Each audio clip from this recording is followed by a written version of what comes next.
Hey there, how you doing? Mark here. Most of you in the group will know me or have seen me around Flax Fitness and up and around here online as well, with things like the virtual boot camp and maybe Instagram Live on a Wednesday morning as well. And yeah, so thank you for being part of my group. I know some people have been in this group for quite a long time, and I've not necessarily always paid it the attention it deserves, because most people in the group were clients who I would actively see week to week, or people that had trained with me and had stopped their training necessarily with me but were still at the gym. So it was a bit of a portal of a contact point of extra information and things like that for clients. And yeah, but this group's really come into its own the last couple of weeks with the lockdown situation, social distancing, and not being able to go to the gym and do much training. And I've been popping little bits of information in as we've gone along, but really upped the game this week with putting in the workouts from day to day, actually from last week, of MW Fitness Online, which is another group that I run, which is for my clients and for people who have bought into my programs. And the program literally is MW Fitness Online. And there also is the 28-day challenge aspect that I'm running as well, which is basically a month-to-month challenge to promote accountability and focus within that group. Not here to talk about that though tonight. I'm here to talk about generally around any questions really to answer, but I've got plenty to go off already around health, fitness, nutrition, well-being, training, and what that may or may not look like for you right now, being at home or still being going in and out of work, and the challenges and stresses that brings. And it's going to look different for everyone. Just waving to all the people that have popped up. Hi Gary, hi Josh, hi Liza, Sarah was up there as well. So what you're doing right now in terms of health and fitness might be not the ideal, what you'd like to do in terms of being able to go to the gym. If you're someone that is actively involved, such as Gary who's watching this now, he'd like to get to a class every day type of thing. And other people might actually have found that the time has presented itself to be able to be more active and using the hour or more slot of daily exercise, because it's got to be much more thought out, much more purposeful. You might have got into a better routine of that. It might be that you are jumping on Joe Wicks in the morning, which is great. I think he's doing a fantastic job promoting health, fitness, movement for generations across the country and across the world. Really, I personally can't knock him. He's doing a great job. And I know some other fitness professionals will say, "Oh, Joe Wicks, he doesn't need to do it in terms of exposure and things like that," but he's not doing it for that. He's doing it to keep everyone moving. So me personally, hats off to Joe Wicks. Hiya, Danny. And what I want to kind of present is just my kind of thoughts around that, and answer any questions if you've got them and you want to pop them up. That's cool. I'll try and be fairly concise and fairly short, but I've got a list of 5 things down, kind of 5 headings to go through, and some little bullet points, and I'll talk around those. And if there's any questions that come up, please just bob it in the comments. I've got my laptop here as well, so if your comment goes because of other things that are coming in, hopefully I'll be able to just pick it up quickly again, so I'm watching myself as much as I am talking to the camera here.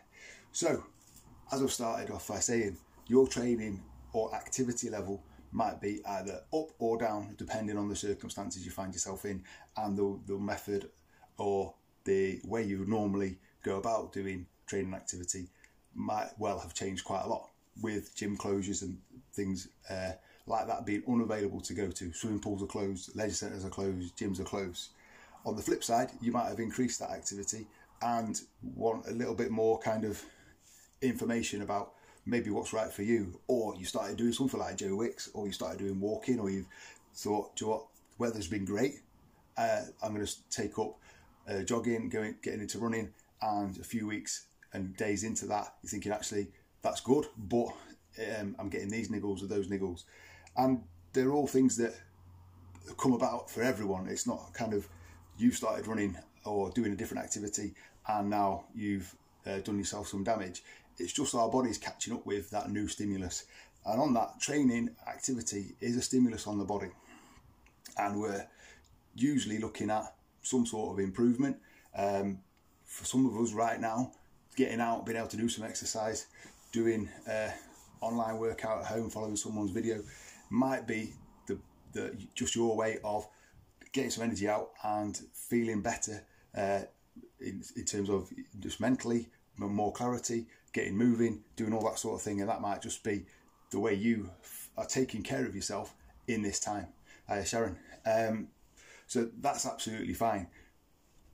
What I'm finding is people are contacting me saying, actually, I've got a little bit more time, and what can I do now about these goals? Because I want to keep working out. I want to keep moving forwards in terms of maybe weight loss, fat loss, maintaining the work I've done in the gym over the last few months or years, and I can't do it because the gym's not there. There's lots of different methodologies that you can be using for training, and there's literally, not a great term, but more than one way to skin a cat. And I did a video quite a while ago on YouTube talking about the best way to achieve any goal with health or fitness is to be doing activities you can see yourself continuing to do. Now, at that time when I did that video, obviously the gyms were open and people who wanted to train at the gym could easily get to the gym. And you know, if you were someone that went to the gym and wanted to go on the treadmill or the cross trainer, as long as you were doing enough intensity consistently in terms of doing it often enough, and coupling that up with the thing I'll talk about next, which is nutrition, then you're going to get results. And my point of that video was, as trainers, historically, myself included, we were very much attached to kind of methodology that either we'd used or we thought was the best way to do it. And actually, I wanted to take a step back from that personally, in terms of working with clients, and for, you know, actually it's a bit of an ego thing really, to kind of project what I think is best onto somebody else. Now, the way I would train works well for me. That's great. It might not work well for you, which is absolutely fine. And that's what actually a good trainer, a good coach is actually looking at, is actually what is going to be right for you in terms of where you're at in terms of health, fitness, and wherever you are, or what is right for your body type and the different mechanics that you've got compared to somebody else. What I'm saying is it's definitely not a one size fits all, either in terms of activity or even with doing the same activity. Say resistance training is going to look different for different people. Eliza, that's cool. I'll yeah, it'll be uploaded straight into the group afterwards, and I'll save it as well to share by email, so it'll come to you one way or another. That's great.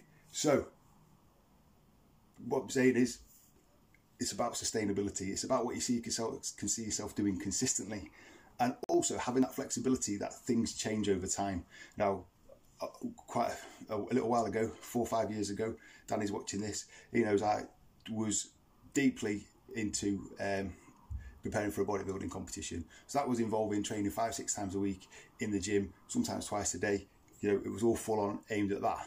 I can't be doing that now. A, because the gym's shut right now, and B, because I haven't actually physically got the time around working the gym when I'm there.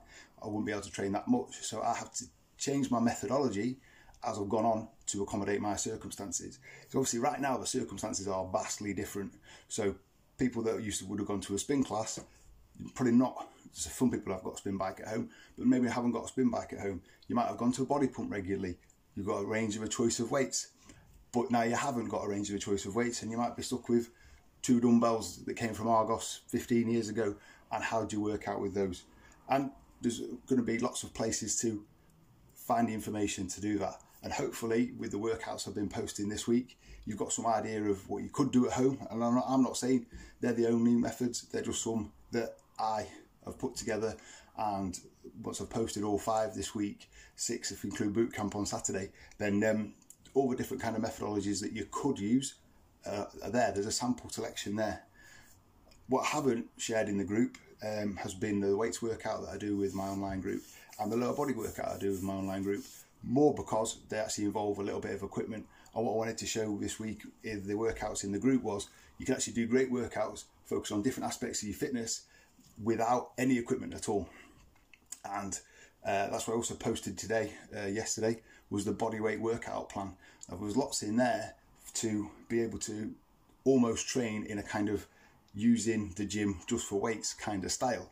Now there's modifications and there's different considerations to take, because some exercises you literally can't do with just body weight. And if you've downloaded that and picked it up, thank you. And if you've had a look in there, specifically thinking about back training, you can't really train pull back movements without, say, a pull-up bar or some sort of bar to pull yourself towards, which you go out and about. You might be able to find some railings or something like that. You might have some railings at home. A handful selection of people might have something like a TRX.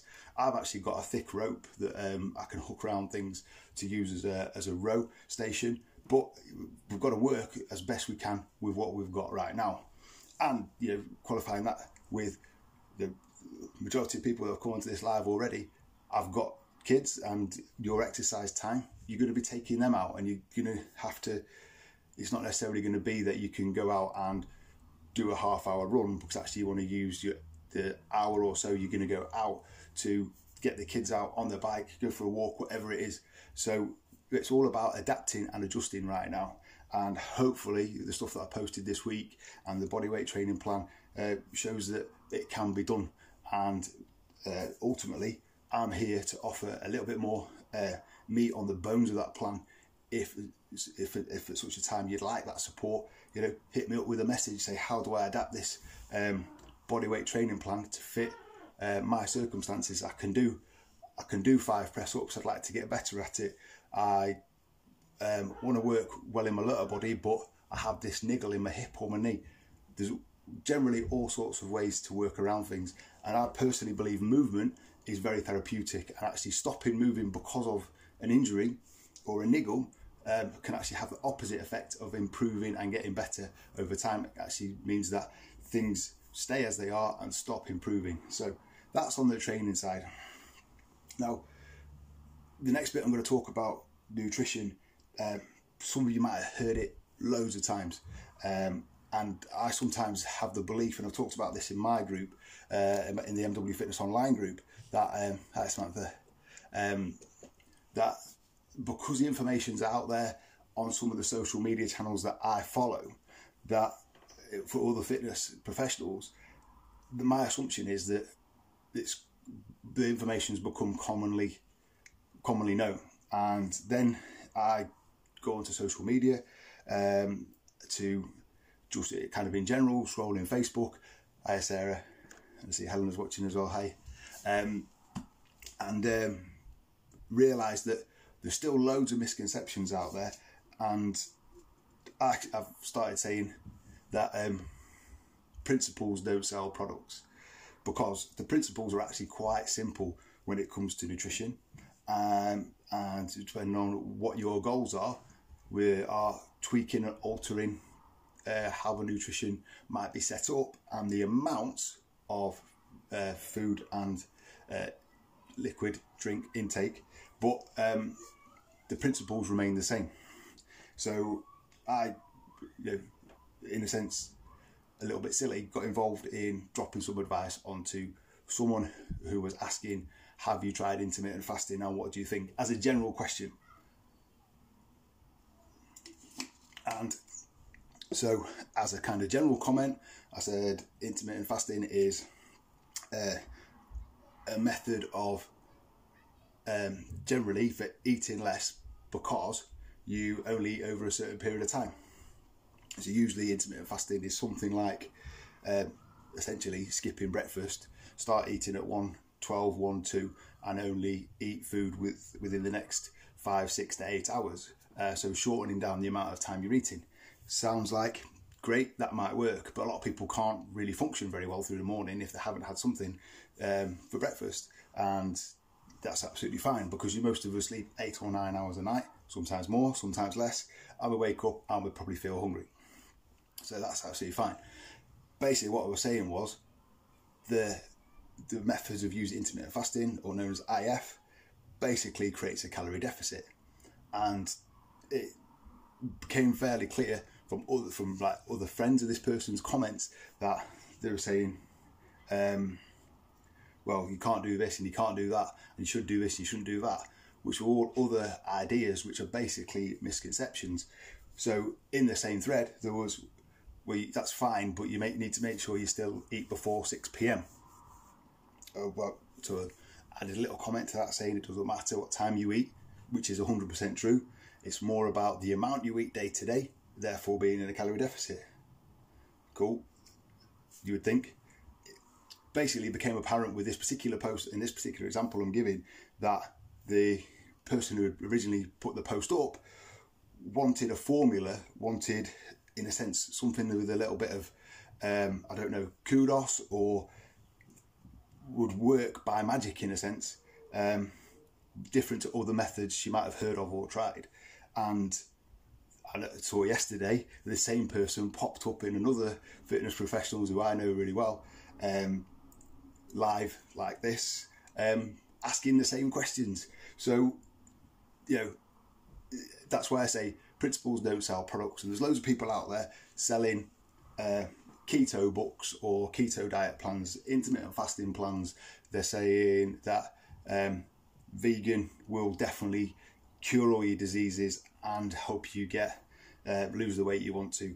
And I'm not knocking vegan eating at all. I really believe in looking after the planet and, you know, taking care of the animals that we have got to as a resource in the best possible way. I don't believe in not eating them because of the vegan arguments, in the sense of them being sentient, equal to humans. But that's another topic for another discussion, with someone else who knows better than me. But these things are all true, but the underlying principle of all these different plans, and the paleo is another good one, actually a good way of eating, to be fair, if you add in some things to make you want to be able to eat that way for a longer period of time. Whole30, another one I've actually tried. You know, all these different methods, all these different things you can buy. Miami Beach used to be a big one back in the early 2000s. All these different diets have the same principle if it comes to weight loss and fat loss, is you're in a calorie deficit, which is related to energy balance. Now, energy balance, it almost seems like it's too simple, because in some ways it is too simple for people to get their head around that it's that simple. And actually, it's not that the principle isn't simple, it's the application of the principle that is more difficult.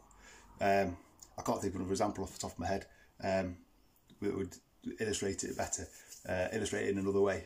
Hey Larissa.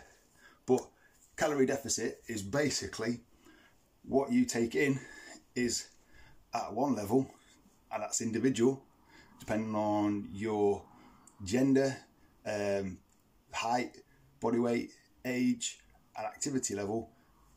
What you take in is lower than what you use up.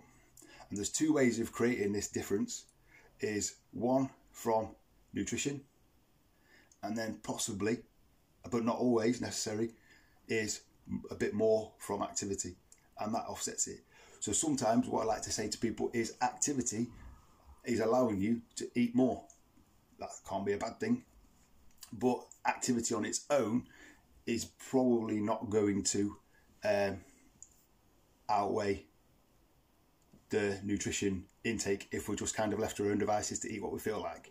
And I don't mean eat what we feel like in terms of I only feel like eating Cadbury's mini Swiss rolls covered in chocolate and that's only going to be my diet. I mean as in we like to be comfortable, we like to feel satisfied with what we're eating, and we tend, as a general global population, given half a chance, to eat too much. Food's great. It is, it's got all the aspects of satisfaction.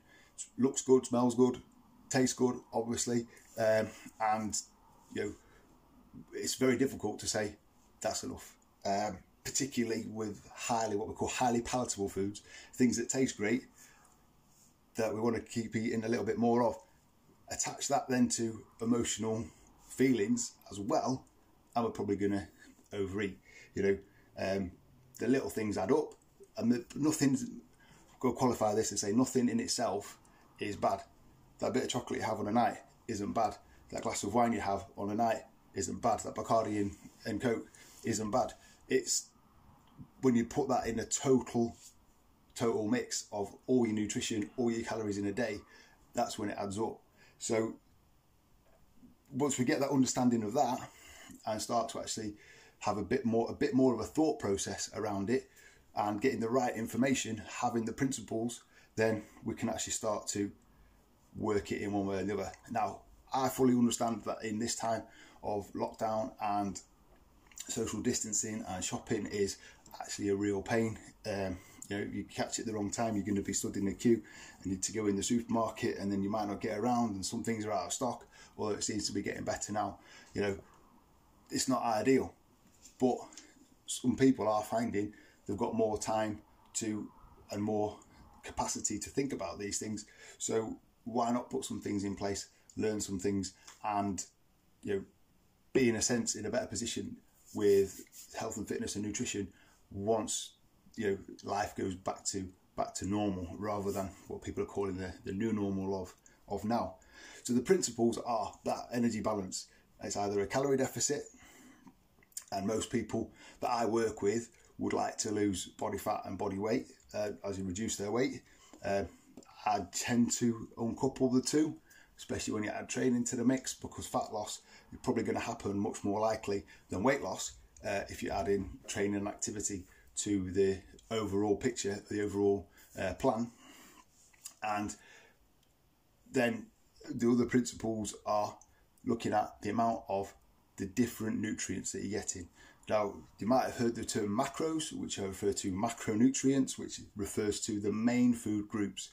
And the main food groups are similar to what you might have seen on the old food pyramid, or on the Eat Well plate. Is much more common in schools and kind of medical circles now, is looking at your proportion of protein, carbohydrates and fats. Now, in the old food pyramid, it used to have a section for fruit and vegetables, but they can kind of be absorbed into the carbohydrates area. And in a sense, it goes without saying that, you know, having fruit and vegetables in your nutrition is good for the other side of the nutrients, it being micronutrients. Then those are your vitamins and your minerals. So putting aside that the fruit and vegetables is going to be in there, and they'll mainly contribute to carbohydrates, but not too much. Our other nutrients are protein, carbs and fats. Now, none of them are bad in a sense, because another thing I hear quite a lot of is, I'm going to go no carb, I'm going to go low carb, I'm going to cut out all my fat. I've heard that having too much protein will damage my kidneys and all this sort of things.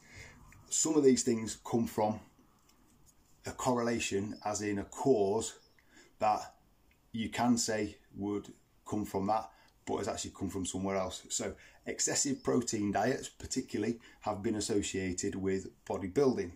Also associated with bodybuilding is performance enhancing drugs, steroids, testosterone, things like that. If you go in at the angle of, a lot of bodybuilders do a lot of damage to themselves over a long period of time because they eat high protein. Probably not. Probably actually it's the steroid use that does the damage. Protein is something associated with bodybuilding. The one doesn't cause the other. That's causation, correlation. You know, it's a wrong assumption about what's causing the effect that is observed. Carbohydrates seem to have been demonized more and more over the years. Particularly, sugar is a carbohydrate as well. It's just a simple carbohydrate that's easily absorbed by the body. You know, that's been demonized a lot as well. There is that thing that you might see or have heard of, sugar is as addictive as cocaine. It's not. It can't be. Or else you'd see people up in Morrison's at 5 Lane Ends stealing bags of sugar and running out the fire exit. They're not stealing that to run out the fire exit, they're stealing alcohol or other higher priced goods. So it's not as addictive as cocaine from that side.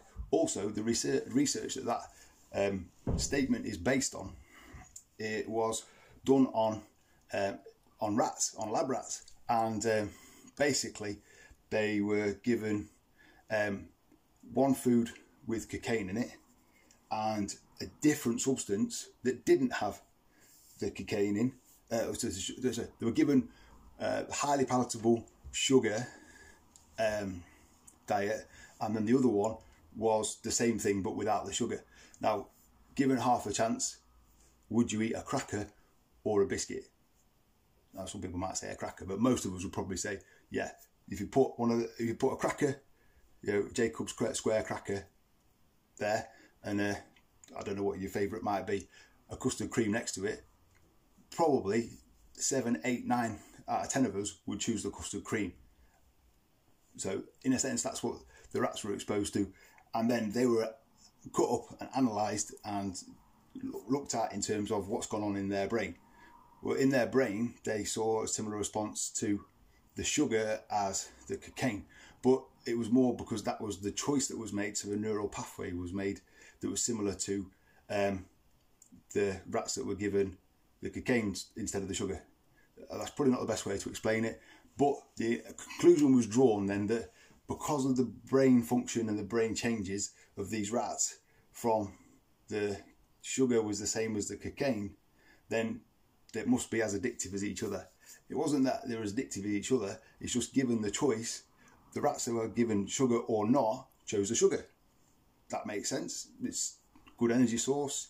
They're wired in the same way as we are to a certain extent in terms of eating, and they chose what was going to be easiest to digest and give them the most energy. Doesn't mean it was as addictive. It's quite similar to when someone says to you, oh, you need to wear a hat because all the heat will go out your head. That's back to some research that was done by the American Army in the Arctic Circle, and they attached probes to the soldiers that they took up to the Arctic Circle all over the bodies in the gear that they were wearing, but when they weren't wearing a hat, the head was the coldest, as in losing the most heat. So basically what was happening is they were warm on the body, but the area that was exposed was losing heat. So if they'd taken off the gloves and put their probes on there, would have got the same effect. So this is where it comes back to. Sometimes we get research and things that are said that become basically common knowledge, in inverted commas, that actually have a flawed starting point. And don't get me started on supplements, because that's a whole nother life.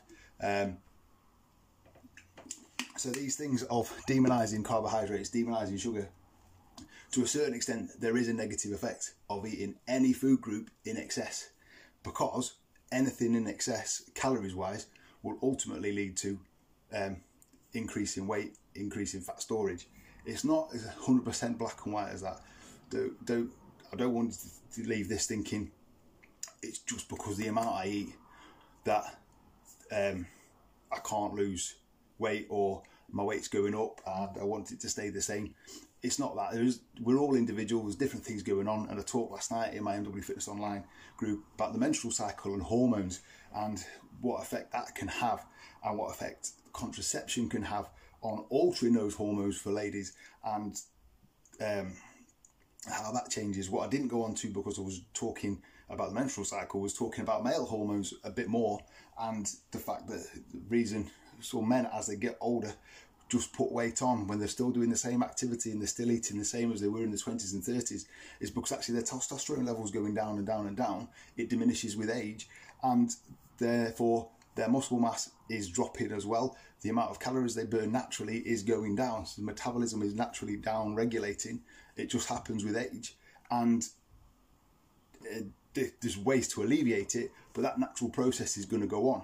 And it's the same in ladies. There's changes that go on throughout a lady's lifetime: puberty, menstrual cycles, having babies.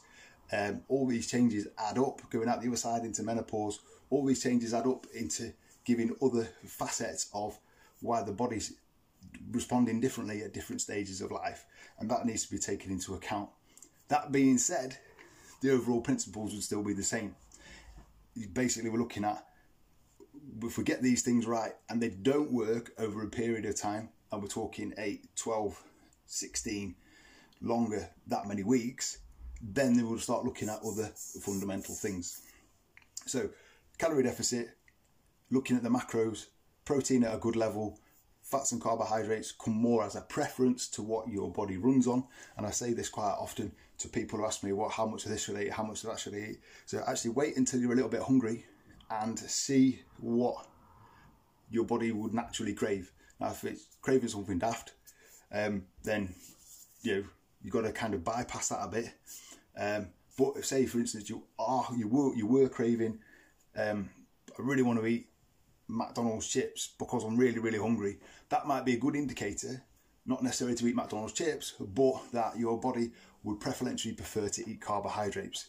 And maybe with it being McDonald's chips, you're actually running low on salt. Salt's another thing that's been demonised. If you eat too much salt, your body will naturally get rid of it as long as you're having a decent enough fluid intake. It doesn't stay in your body. Your body wouldn't keep it in. It doesn't go anywhere and store it up. The reason salt got so demonised, go on another little tangent, is that salt and processed food kind of came together at the same time.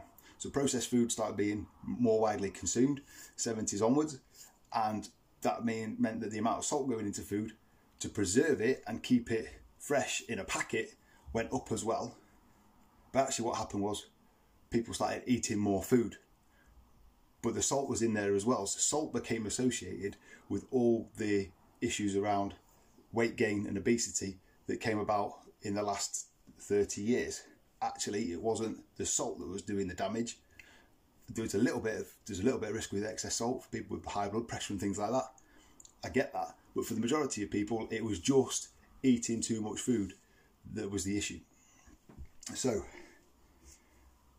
we just take a step back again. The principles are, depending on what your goals are, calorie deficit, getting the energy balance right, eating enough protein. I eat enough protein because it's a macronutrient that is probably under-eaten and it's associated with health, for health reasons that people don't necessarily realise. All the parts of our body, as in the physical parts, are made up of building blocks of protein, and they're called amino acids, and there are 22, if not more, individual amino acids, and there are 9 that we have to take in. Our bodies can't make them. If we get these 9 building block amino acids in, the essential amino acids, then our body can build the rest from it. So imagine we've got lots of different Lego bricks, all these different colours. If we have the right 9, say red, yellow, etc., if we take all those 9 in, then our bodies can build the rest together. But we need to take in those 9. So that's why protein is important as a macronutrient. And it's the building blocks for everything. Hair, I know I haven't got much. Hair, skin, teeth, muscles. I mean, it's kind of, most people realise that someone like a bodybuilder, someone like an athlete is going to be having a reasonable amount of protein in their diet because that's what they've either been told or that's what they know they need to do. Sometimes it is excessive and overemphasized, but they're doing it for that reason. And it's not just for muscle. Generally, it's for overall health. Plus, as a macronutrient, as the thing you eat, it generally helps with feeling fuller and a bit more satiated, as in that you have eaten something good. My wife Hannah, if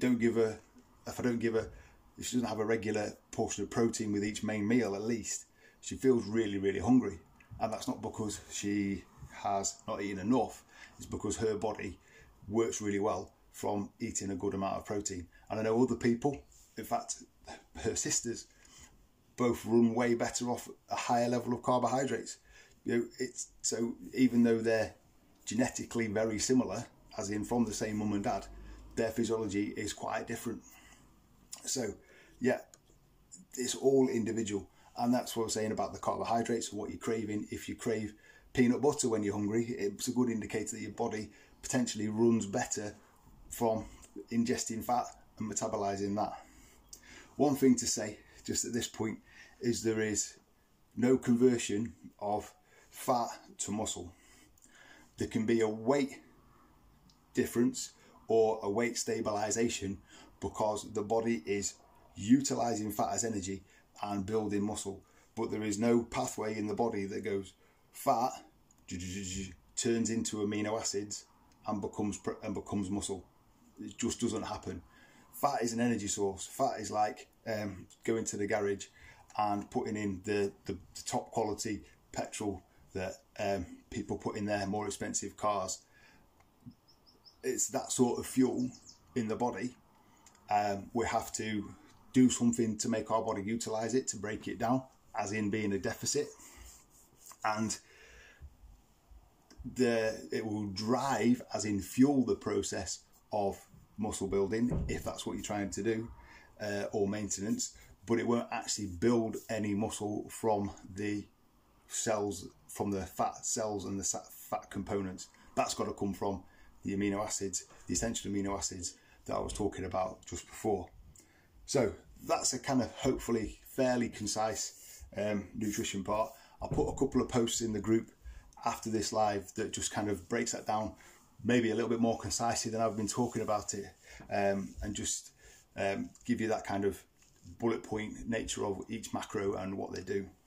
And yeah, everybody's calorie intake needs is going to be different, and the way the macros are worked out, I usually start off with looking at it at a certain level, being 30% protein, 35% carbohydrates, 35% fat, in terms of the percentages to input into an app such as MyFitnessPal, which is a free app and is really useful. Then for tracking, that's a good starting point, and then it might potentially get tweaked from there based on your preferences. What you usually find with 30% of your total calories coming from protein, that it generally hits the right amount in terms of body mass ratio to then the grams of protein you should be eating, which is somewhere between 0.8, 0.9, 1 gram and up to about 1.5 for most people. So that's 1.5 grams of protein per pound of body weight. So I'm, for instance, just over 180, probably pushing 200 pounds actually at the moment. So I would eat that many grams of protein a day, and that roughly would work out at about 30% of my intake. My intake's actually a little bit higher. Just my body runs quite fast, quite efficiently off my food intake, and you know, I don't count that. I don't underestimate that in terms of, in a sense, what a blessing that is to me, because I can eat food and my body processes it really well. That's not always the case for other people, for some of the reasons I talked about earlier. Yeah, so Abby's just come on. How you doing? Saying literally edited your macros on MyFitnessPal. This is a little aside thing really to say about MyFitnessPal. If you download it as an app and put all your stats in it, and then say to it, yes, I want to lose £2 a week or £3 a week, it will give you a really low calorie total. And Helena's watching, and I was talking to her about this literally the last couple of days, that it works on MyFitnessPal, works off what's called your resting or basal metabolic rate. So it gives you it takes your stats and gives you the lowest amount of calories you need to basically stay alive. That is for your brain function, your immune function, your body to move at the very lowest level. And then what it wants you to do as an app is add in your activity as well day to day. So connect your step tracker, type in every time you do some exercise and things like that. But that side of it, with the best intentions across all the apps, all the tracking devices, is not the best. It will never, it's very hard to write an algorithm that takes into account every single individual. So it's very general algorithms that generate that data to feed back in. So the best way to have MyFitnessPal set up is to take away any sort of activity tracking, disconnect your Garmin, disconnect your Apple Watch, disconnect any other phone apps that will feed into it, and set your level in there at the upper level, as in your calorie intake based on your stats. So your basal metabolic rate, your resting metabolic rate, plus your activity day to day, and then take off a little bit more, take it back down again for weight loss, fat loss, keep it for maintenance, or add a little bit on for muscle building. Now, I don't often talk too much about muscle building on these sorts of things, because most people that come onto them are more interested in fat loss and weight loss. But Josh has just popped on, and you know, he's a fellow personal trainer. He's someone that I've done coaching with, we've trained together, and you know, we're potentially going to have different goals at different times, and he's been through phases where he's eating more than his calorie requirements per day to add muscle. That's the kind of flip side of what we were talking about before with energy balance. He's going to have to put in a bit more energy to allow his body to actually grow. Another little aside is kind of historically it was always like, bam, I want to build muscle, so I'm going to eat as much as I can, bang in the protein, eat all this stuff. Actually, the kind of slightly new methodology from the last couple of years is around body recomposition, which is eat to maintenance, as in the amount you need per day, plus a little bit more, and actually that will see you through. You don't need to be excessively eating everything out of house and home to be adding muscle, working a little bit smarter. And on that, and I'm talking about MyFitnessPal, this is where a bit of tracking comes in. Now, it'd be great if we could all look at what we eat and go, do you know what, I know how much that is, and I've done all right today, or I've done all right this week. But unless you are a bit of a kind of numbers geek like I am, I can actually look at some meals now and go, it's about this. Like, so my wife Hannah will say to me, I've had this and this today, how much do you think that is? And I can actually probably get within 50 to 100 calories if I then put it into MyFitnessPal just by looking at it. But that's only because I got MyFitnessPal in 2012 and started using it. So I've been using the app for 8 years, and I will physically pick up the packet when I'm cooking something and look on the back of it. So I've actually got an idea of what's going on. If you come into this with having only looked at say calories, for instance, and gone, oh, that's good, that's bad, or looked at the traffic light system on the front, which gives ballpark figures, for how much percentage of a particular of fats and salts and things like that it's got in food as a bit of a warning system, trying to tackle obesity from the government. You might have a bit of an idea, but not so much of an idea. And one thing I'm actually encouraging people to do through my other groups is to spend this time, if you've got more time during isolation or lockdown, is to do things like some tracking. Because if you practice it while you've got more time, you'll be loads faster at it when you are back to work, busy, whatever it is again. And also, if you do it for a few weeks or consistently for a little while, you then be able to build up an idea of what a day of eating a certain number of calories looks like, what a week of eating a certain number of calories looks like, and you can build your own kind of nutrition plan from knowing what's going on with different types of food that you might eat. And actually, I very, very rarely write down a meal by meal, day by day, step by step plan. I've got examples that I share with people and give to people, but I can't, for the number of people I work with, I can't sit down with every single person and say, well, do you like chicken with a peri-peri sauce, or do you prefer it with such and such, or do you like having potatoes 5 times a week as long as they're cooked in a different way, or what's more convenient for you? Is it to go to M&S on the way to work, or is it to pop into Tesco's and get a meal deal? And all of these things are absolutely fine. They're absolutely fine. It's just that everyone's got personal tastes and everyone's got different circumstances. And actually building up the knowledge for yourself and having someone potentially be accountable to is actually a better long-term solution than this is a rigid meal plan.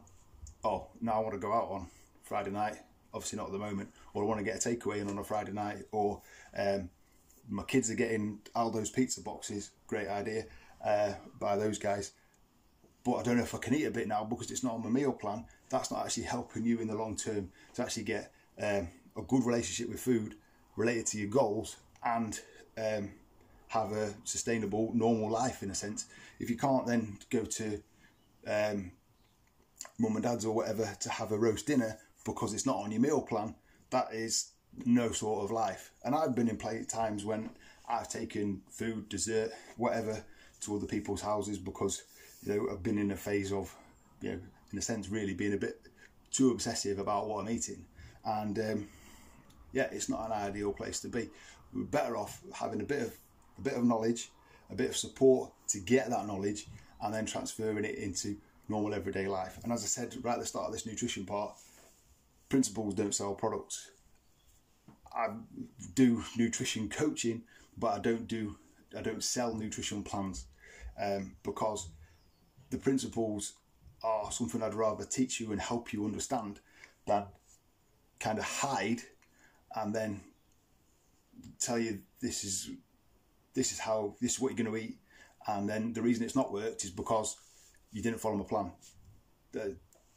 My plan, what I like to eat, potentially for some of you, you look at it and go, you're a bit weird, because I do crazy things like I'll mix protein powder into yogurt because I'm really short of time and I've got to eat that and then do something else. Whereas most people probably go, that's crazy, what are you doing that for? Wouldn't you rather eat? Yes, I probably would rather eat that. It's just time and what I've got in the house and things like that. I posted a picture yesterday on my Instagram of eggs and bacon and 2 crumpets, and I didn't put them together. Don't get me wrong, I didn't put them together. I popped some peanut butter and a little bit of jam on the crumpets, but that was a meal. That was something I had at that time because technically it was probably like a second breakfast, but I'd already done 2 workouts by that time, so I kind of needed those macros, and that was the food I had available at that time. I subsequently went to Aldi later on in the day. So it's about building up your own kind of nutrition knowledge and nutrition plan. Like I say, that's why I do coaching and not plans, because I just think actually you're better having a good understanding of the principles, making them work for you, and then further down the line, if you've implemented the principles for a long enough time and they're not working, then something's going on that is not within my remit to advise you on. So it might be going back a step, and don't get me wrong, it's a lower percentage of people than might say it is.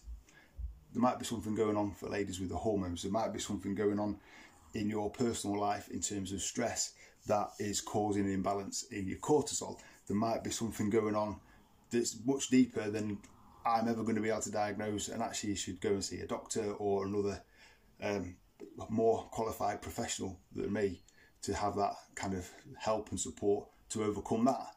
But still, the original principles would still apply in terms of weight loss, fat loss, muscle gain, and calories, protein, macronutrients. So what I'm trying to lay out is it's quite simple.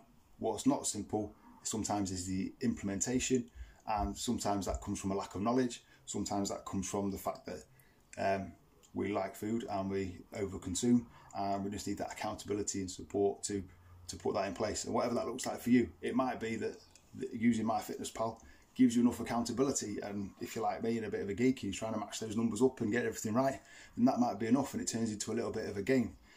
One of my kind of coaches, mentors, talks about problem solving is a game in a sense, and that's quite he coaches men, and actually that fits quite nicely for guys. We like to problem solve. Some problems seem massive. If we then break it down into a series of little gamey problems, as in how am I going to do this, how am I going to do that, okay, solve that one, move on to the next one, then yeah, problem solving and comes a little bit easier. So that's the kind of thing that I believe is my role, is giving knowledge and problem solving, accountability and support. So we've touched on quite a lot of different things there. I've talked about the menstrual cycle, not in very much depth.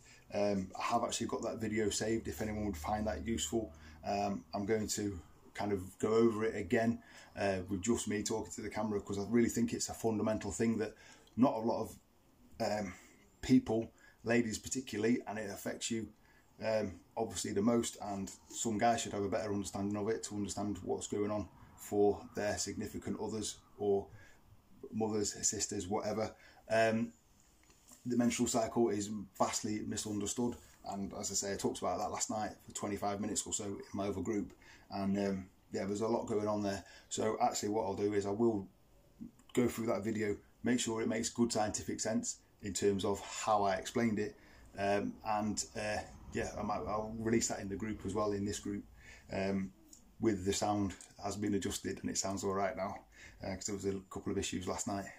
So talked over training and some methodology and adapting and adjusting and saying whatever that looks like for you, you're doing the best you can, and keeping it sustainable and consistent is the best way.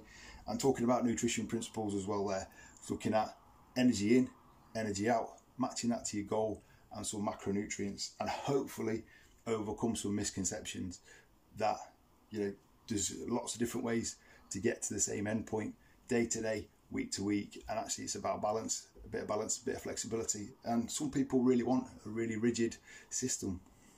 That's cool. I'm happy to provide that in a sense of the principles in a very, very rigid way and very detailed numbers, but still that food intake is going to look personal to you. So that's why, as I say, principles over products, and, you know, help to build a plan is what I do. So any questions? I'm going to finish now, but any questions can still go in the comments. You can email me at mark@mwfitness.net. You can send me a message through this group. Just tap on the icon, you know how to do that. You know, people are great at social media these days and sending messages. And yeah, happy to help, support in any way. I'm going to come back into the group later in the week and talk a bit more about MW Fitness Online, and if you'd like to be in that, how you can do that. If it's something you're thinking about in terms of these workouts are great, I'd like a little bit more input and support and get involved, get more accountability, whatever it is, motivation, then you can go to my website, mwfitness.net, have a look there. Front page, home page is all about MW Fitness Online. So have a look. Cool. Hope you have a really good Thursday evening. If you're watching this again at another time, thank you. Thank you for being on, for those guys that have popped in, popped out, and are still on now. And yeah, I hope there's some good stuff in there. And like I say, any more information, any more clarity, anything explaining in a better, different way, give me a shout. Thanks, guys.